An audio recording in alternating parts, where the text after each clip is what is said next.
ఈడెన్నో కొడతానండి గుడ్డోడు. నువ్వు వాడిని కొడితే నేను నిన్ను కొడతానా ఫకీర్. వెళ్ళి ఇంకా టోకన్లు 600 ఉన్నాయి. ఫస్ట్ వానికి ఇచ్చి మళ్ళీ ఇస్తా ఉండ నీకు. అంతేలే సిబి. ఫ్రెండ్ ప్రీతి వాడు. ప్రేమించిన అమ్మాయి కంటే ఎక్కువ వాడికంటే నాకు ఏది ఎక్కువ కాదు.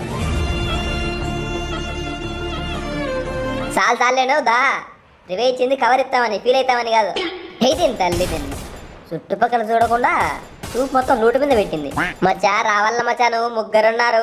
జై సీతమ్మ సిరిమల చెట్టు. పాప మళ్ళా పడింది. వచ్చిన తట్టుకో. వాడు ఎక్కడు మళ్ళీ గ్లోల్ వేసారు రివైవ్ చేయకి. లే పెయిన్ గా నీ పని పడలేదు. ఎన్నిసార్లు రివైవ్. ఓ అమ్మ పకడబందిగా ప్లాన్ చేసినారా ఇల్లు. అదేసి బాబా మీరెంత ప్లాన్ చేసినా పగులుతాయి కపాలాలు. ఎలా ఏం లేదు, సింపుల్. ఈ సామ్సంగ్ S25 అల్ట్రాలో టచ్ రెస్పాన్స్ ఫాస్ట్ గా ఉంటుంది. ఇటు ఎత్తుతానే అటు బుల్లెట్ బయటిపోతుంది. సో సెక్కేయచ్చు. నువ్వు తీసుకొని కోసం ఈ కోట కట్టించింది. తీసుకుని ఇలా చెప్పు. సంక నాకైతే రివైవ్ వీను.